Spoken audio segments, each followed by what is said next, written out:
సామాజిక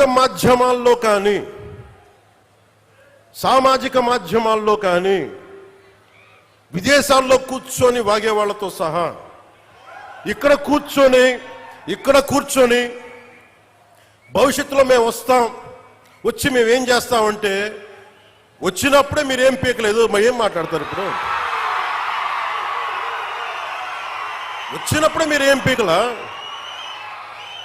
అంటే ఏమనుకుంటారు? మీరు కూర్చోబెట్టి మీరు బెదిరింపులు చేస్తే భయపడతాం అనుకుంటున్నారా? దానికి మేము ఒక్కడు చిన్నప్పటి నుంచి కూర్చొని అమరజీవిని గుండెల్లో పెట్టుకున్నాడంటే వాడికి ఎంత పిచ్చి ఉంటుంది?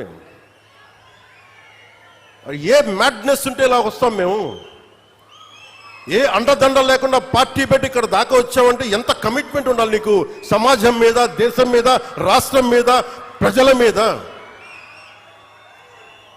పద్ధతులు మార్చుకోండి. ఒక మాట అనాలంటే అనండి, తప్పేం లేదు. డెమోక్రసీ ఇది, ప్రజాస్వామ్యం. ఖచ్చితంగా అనండి. అనడానికి కొన్ని గీతలు ఉంటాయి. గీతల్ని దాటి మాట్లాడితే మీ చేతికి మళ్ళీ ముద్రలు వేయడానికి ఏముంది? అలా మాట్లాడే వాళ్ళు చెప్తున్నాను ఇప్పుడే, మీ చేతి మీద గీతలు తీసేస్తాం, అంత అరగదీస్తాం, గుర్తుపెట్టుకోండి. ఏమన్నా కలెక్టర్స్ ఎస్పీల మీటింగ్లో కూడా నేను ముఖ్యమంత్రి గారి సమక్షంలో తెలియజేశాను, ఈ రాష్ట్రంలో రౌడీజం, బెదిరింపులు, మన ఉత్తరాంధ్రలో కూర్చోబెట్టి కొంతమంది బెదిరించి ఒకటే చెప్పాను, రౌడీజం చేసే వాళ్ళని బెదిరించి వాళ్ళని పంపించి కదా మనం వచ్చింది. మనం అలాంటివి చేస్తే మనకి వాళ్ళకి ఏంటి తేడా? ఇది నేను చెప్పాను, నేను జనసేన మేము ప్రభుత్వంలో భాగం, అవసరమైతే చాలా ఖచ్చితంగా ప్రతి విషయాన్ని, అంశాన్ని తెలియజేస్తాం. వెరీ కన్స్ట్రక్టివ్, మేము పార్ట్ ఆఫ్ దిస్ అలయన్స్. అందుకని దీన్ని ప్రతి ఒక్కరు దృష్టిలో పెట్టుకోండి. అలాగే మీరు వైసీపీ వారికి కూడా చెప్తున్నా, నాకు మీరంటే గౌరవం. బొత్స గారు లాంటి నాయకులు ఉన్నారు, మా పార్టీలోకి సామినేని ఉదయ్ భాను గారు లాంటి నాయకులు వచ్చారు, శ్రీనివాసులు గారు లాంటి నాయకులు వచ్చారు ఒంగోలు నుంచి, బాలినేని శ్రీనివాసులు లాంటి గారు. అప్పుడు వాళ్ళు బ్యాలెన్స్డ్గా ఉన్నారు, ఇప్పుడు బ్యాలెన్స్డ్గా ఉన్నారు. కానీ మీరు కూర్చొని పాత పద్ధతిలోనే మళ్ళీ మేము ఇష్టారాజ్యాంగంగా చెడతామంటే నేను విసిగిపోయానబ్బా. ఒక జీవితం రోడ్డు మీద వెళ్తుంటే ఒక యాక్సిడెంట్ అయితే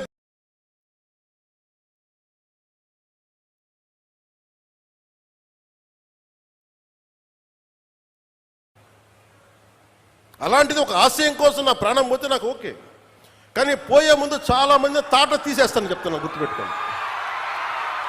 ఒళ్ళుపై తెలియకుండా, బాధ్యత లేకుండా, అడ్డగోలుగా మేము చేసేస్తాం ఏదైనా, మొత్తం తీసి రోమం తీసి కింద కూర్చోబెడతాం, గుర్తుపెట్టుకోండి. మిమ్మల్ని మీ చేత చప్పట్లు కొట్టించుకోవడానికో అరుపులుగా నేను చెప్పట్లేదు, ఇది వేదంతో చెప్తున్నాను. ఇది వేదనతో, బాధతో. ఒక్కళ్ళు మాట్లాడలా, మనకి రాష్ట్ర విభజనప్పుడు ఒక్క ఎంపీ కూడా మాట్లాడలా. రాష్ట్ర విభజన జరిగితే మాకు వచ్చే నష్టం ఏంటి మాట్లాడలా. జరగకూడదు నేను ఒక్కడెళ్ళి కూర్చొని ఎంపీల్లో మాకు నష్టం వస్తుంది మాట్లాడడానికి భయం, కొడతారో లేదు, వ్యాపారాలు పోతాయేమోనని. అంత దరిద్రపు గొట్టు బతుకులు ఎందుకు మనకి? ధైర్యం లేని సమాజం ఎందుకు? ధైర్యం లేని నాయకులు ఎందుకు? సిగ్గుండాలి కదా మనకి. అరే ఒకడు కూర్చోబెట్టి 56 రోజులు మొత్తం కడుపు కాలి ఏడుస్తాం, అతనికి కడుపు మంటకి భరించలేక బంకబట్టి గుడ్డ కట్టుకొని, బట్ట కట్టుకొని, కానీ కడుపు నిండా పెట్టుకొని ఏడిస్తే అతని ప్రాణత్యాగం మీద వచ్చింది. అలాంటి రాష్ట్రానికి అన్యాయం జరుగుతుంది, ఒక్కడు మాట్లాడేంటి? నాయకులు చేసిన తప్పులకి ప్రజలను ఎలా శిక్షిస్తారు? ఆ కోపం ఎవరికి ఉండద్దా?